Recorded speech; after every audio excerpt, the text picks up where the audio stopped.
저희들은 내 생의 마지막 한 달이라고 하는 이 주제를 가지고 계속해서 아침마다 묵상하고 또 삶에 적용하고 있습니다. 오늘 거룩한 산 제물이라고 하는 이 제목으로 함께 하나님의 은혜를 나누기를 원합니다. 오늘 우리가 읽은 로마서 12장 1절 2절, 특히 12장부터 시작되는 이 부분은 로마서의 후반부에 해당하는 그러한 내용입니다. 이 후반부의 의미를 좀 우리가 잘 이해하기 위해서는 우리 전반부의 이 로마서가 어떤 식으로 되어 있는지를 조금 이해를 하면 그 흐름을 타고 마지막 이 후반부가 이어지기 때문에 좀 더 그 의미를 잘 이해할 수 있을 것 같다라는 생각이 듭니다. 여러분, 사실 로마 교회는 바울이 개척한 교회는 아닙니다. 그런 점에서 로마서는 바울이 개척한 직접적으로 관계가 있는 바로 그런 공동체에 편지한 것은 사실 아니었습니다. 그렇다면 왜 바울은 자신과 무관한 사람들이 많은 그 로마 교회에 편지를 이렇게 쓴 것일까? 로마서의 곳곳에 로마서를 쓴 이유들이 여기저기에 많이 있는데, 특별히 로마서 후반부 15장에 보면 바울이 계속해서 사도행전에서 본 바와 같이 선교의 여정을 계속해서 떠나고 있습니다. 복음을 전파하기 위해서 1차, 2차 다양한 방법과 다양한 공간에서 선교를 하고 있는데, 15장 23절과 24절에 보면 내가 서바나로 가게 될 것인데 거기서 너희와 가는 중간에 너희들과 사귐을 가지고 너희들이 그 서바나로 나를 보내주기를 바란다라고 이렇게 명시가 되어져 있습니다. 자, 그런 점에서 볼 때 이 로마서는 일종의 선교 편지의 성격도 가지고 있는 것이 사실입니다. 서바나는 당시에 땅끝이라고 여겨졌던 오늘날의 스페인 지역입니다. 바울이 초반에 선교한 것은 사실 로마 제국의 동쪽이었지만 이제 그의 인생의 선교의 마지막 여정 가운데는 이제 로마 제국의 서쪽 편에 해당하는 곳으로 나아가려고 하는 것이죠. 사실 동쪽 편에서는 자기의 든든한 후원자 그룹인 안디옥 교회가 있었습니다. 자기와 친근하고 여러 가지 우애를 나눈 사람들이 많이 있는 바로 그러한 곳이었지만, 서쪽으로 가게 되면 직접적으로 자기가 개척한 곳도 아니었기 때문에, 그리고 문화적으로도 좀 다르죠. 또 특별히 로마의 서쪽으로 갈수록 헬라어보다는 라틴어가 좀 더 통용이 되었던 그런 문화였습니다. 여러분, 미국도 동부와 서부가 문화가 다르듯이 로마 제국도 죄송합니다. 동로마와 서로마는 당연히 문화적으로도 좀 어느 정도 다를 수밖에 없습니다. 그런데 그런 점에서 볼 때 바울에게 있어서는 서쪽의 선교를 위해서 거점과 같은 역할을 할 공동체가 필요했고 실질적인 그 필요가 있었습니다. 자, 그런데 왜 바울은 그냥 이 선교 후원의 요청만 하면 될 것인데 긴 지면을 할애해서 이 로마서의 그 유명한 로마서의 유명한 이야기들을 우리들에게 하고 있는 것일까요? 로마서 16장을 보면 교회 안에 바울이 이미 복음 안에서 동력했던 많은 동력자들이 로마 교회 안에도 있다라고 하는 정황을 우리가 알 수가 있습니다. 그런데 로마 교회 안에는 죄송합니다. 바울의 그 사도성과 바울의 사역을 의심하는 많은 사람들이 그 가운데 있었다라고 하는 것을 볼 수가 있습니다. 로마서 3장 8절에도 보면 바울에 대해서 비방하는 사람들이 있었다. 바울의 그 전하는 그 메시지에 대해서 의심하는 사람들이 많았다라고 하는 것을 이야기하고 있습니다. 그런 점에서 볼 때 바울은 그 공동체로 나아가기 전에 내가 증거하는 예수 그리스도에 대한 이 복음에 대해서 한 번쯤 정리를 할 필요가 있었습니다. 사람들의 그 의심을 종식시키고 내가 믿는 바에 대해서 그들에게 정확하게 이야기할 필요가 있었습니다. 그 부분에 대한 해당되는 내용이 로마서 1장부터 8장의 내용이죠. 그런데 한편으로는 또 다른 이슈가 하나가 있었습니다. 로마 교회는 원래는 유대인 그룹들이 초기에 먼저 세웠습니다. 사도행전에 보면 곳곳에서 많은 곳에서 유대인들이 예루살렘으로 예배하기 위해서 모였는데, 그때 오순절 성령의 사건을 경험하고 또 그들이 흩어져서 곳곳에 교회가 생겼습니다. 로마 교회도 바로 그러한 맥락 속에서 생긴 교회로 대부분 추정을 합니다. 그런데 로마에 어떤 일이 벌어졌냐 하면 유대인들을 추방하는 사건이 벌어집니다. 유대인을 추방하는 사건이 벌어지고 나서 로마 교회 구성원들이 주축이 유대인이었다가 나중에 이방인 그리스도인들이 주축이 되는 일이 벌어지게 됩니다. 그래서 로마 교회 안에 어떤 일이 벌어지냐, 이제 주도권이 이방인 출신의 그리스도인들이 더 많아지게 되고 유대인 전통을 가진 사람들이 오히려 소수가 되는 일이 벌어졌습니다. 그런데 이 사이에 무슨 일이 벌어질까요?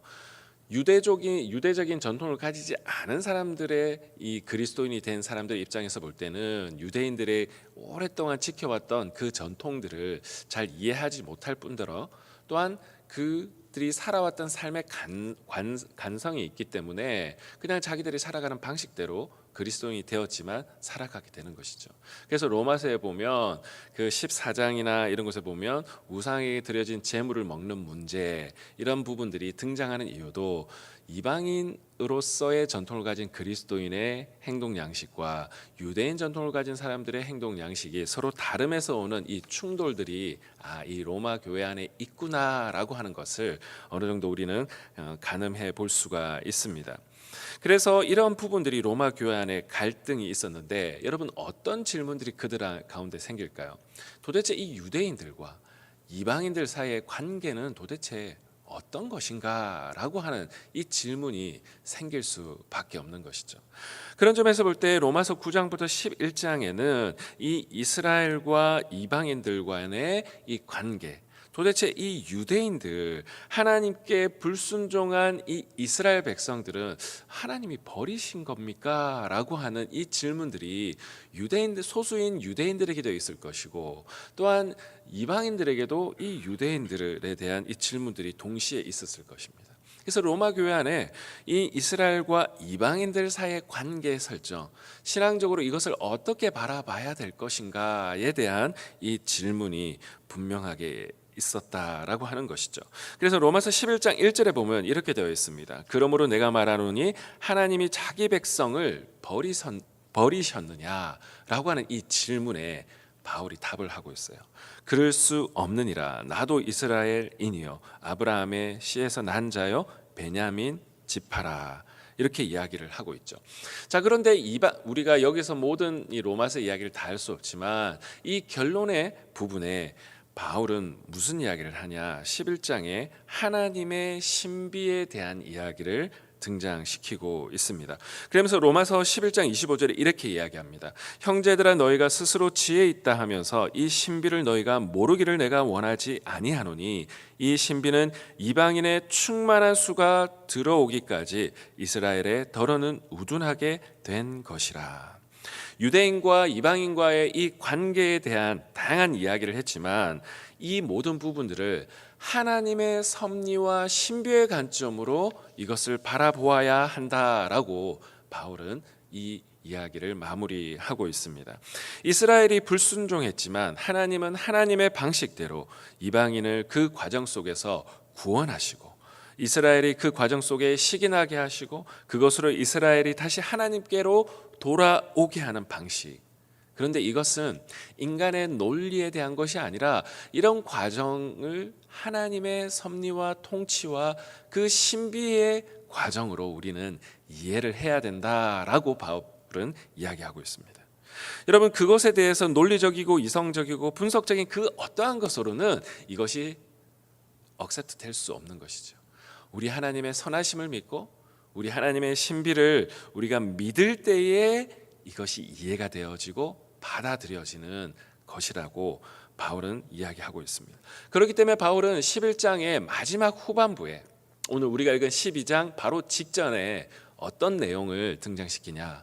우리 하나님의 신비를 선하심을 찬양하는 그 찬양의 내용으로 로마서 11장 마무리에 이야기를 하고 있습니다. 그래서 하나님의 주권을 찬양하고 있어요. 그 마지막 찬양의 주제는 뭐냐? 우리 하나님의 주권, 온 우주 만물의 천지 만물의 주권자이시고 통치자이심을 선포하고 찬양하고 있습니다. 그래서 11장 마지막에 이렇게 이야기하고 있죠. 모든 만물이 주에게서 나오고 주로 말미암고 주에게로 돌아감이라. 그에게 영광이 세세에 있을지어다. 아멘. 이렇게 11장을 마무리하고 있습니다. 그러면서 12장을 이렇게 시작하죠. 그러므로 이렇게 시작하고 있습니다. 여러분, 바울은 이 모든 하나님의 신비와 주권을 찬양하면서 그러므로 형제들아 내가 하나님의 모든 자비하심으로 이제 권한다 이야기하고 있죠. 너희 몸을 하나님이 기뻐하시는 거룩한 산 제물로 드리라. 이는 너희가 드릴 영적 예배니라. 우리도 로마 교회의 성도들처럼 하나님을 섬기지 못하게 하는 많은 인생의 질문들과 사건과 사고들, 갈등들이 우리 가운데도 여전히 존재합니다. 유대인과 이 이방인들의 전통도 있을 것이고, 또한 그들이 가지고 있는 많은 삶에 이해되지 않는 영역들이 많이 있을 것입니다.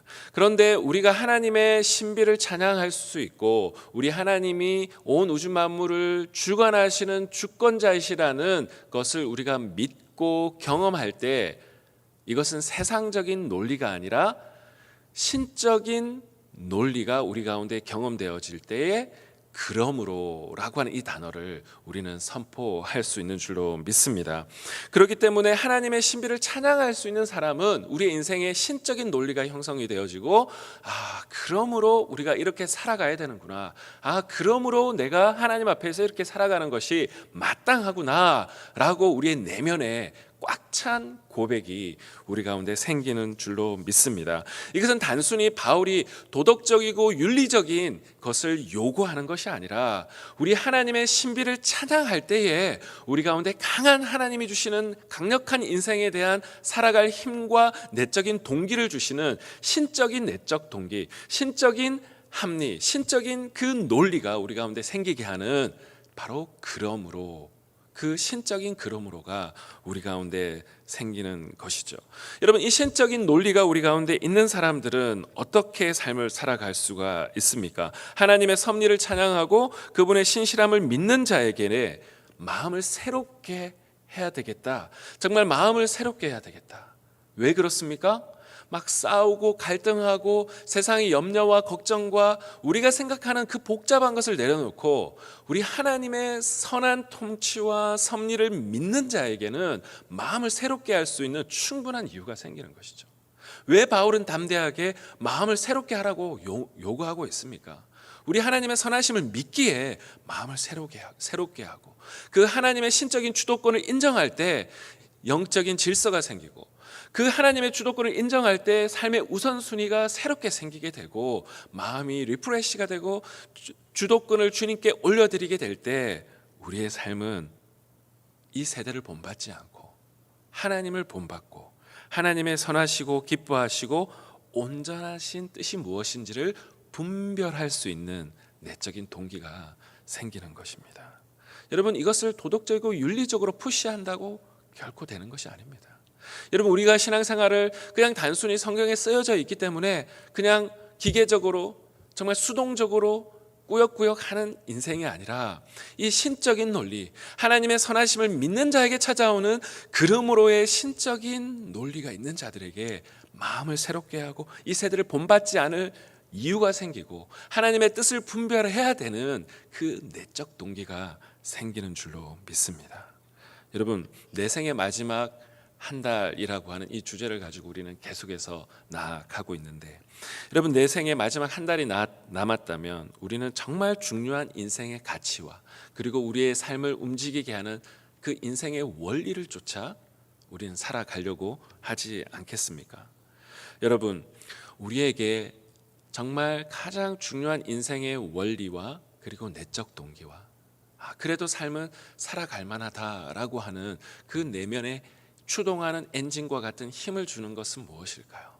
하나님의 섭리와 신비를 찬양하는 마음, 그 하나님의 주권을 인정하는 마음을 가진 자들에게 주시는 선물과도 같은 고백, 그러므로의 그 고백이 저와 여러분 가운데 충만하게 있기를 원합니다.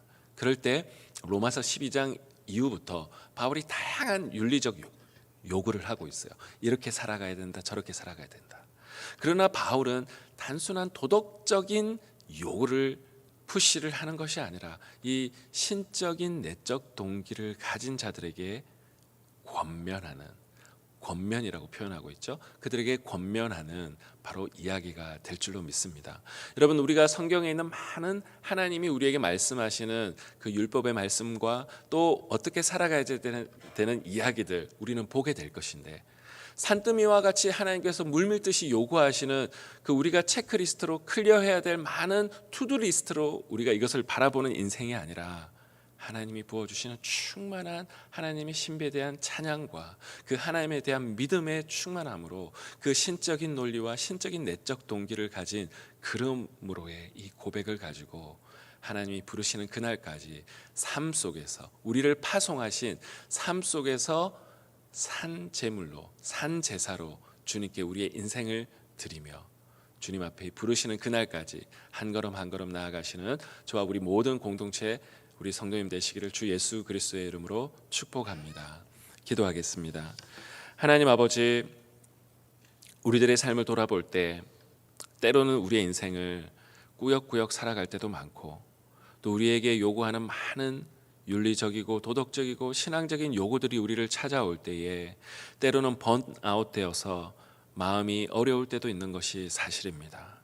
하나님, 그럴 때 우리가 다시 한번 바울처럼 우리 하나님이 온 세상 주관하시는 주관자이심을 바라보고 내가 다 이해할 수 없는 인생의 영역이 있다 할지라도 우리 하나님의 선하심을 믿을 때, 하나님의 열심을 믿을 때 우리 안에 신적인 논리와 신적인 합리와 신적인 내적 동기를 주시는 그 그러므로의 고백을 우리가 다 같이 할 수 있는 인생 될 수 있도록 도와주시옵소서. 마음을 새롭게 할 수 있는 힘을 주시고 변화를 받아 하나님의 선하신 뜻을 쫓아 그것을 추구할 수 있는 힘을 우리에게 더하여 주시옵소서. 그리하여 우리를 파송하신 이 땅 가운데 생육하고 번성하고 다스리라 통치하라 말씀하시는 태초의 그 명령을 다시 받아 삶의 한복판에서 삶의 제사로 하나님께 우리의 삶을 드릴 수 있는 저와 우리 모든 성도님들 될 수 있도록 우리를 붙들어 주시옵소서. 오늘 하루의 삶을 주님께 의탁하오며 살아계신 주 예수 그리스도의 이름으로 감사하며 기도드리옵나이다. 아멘.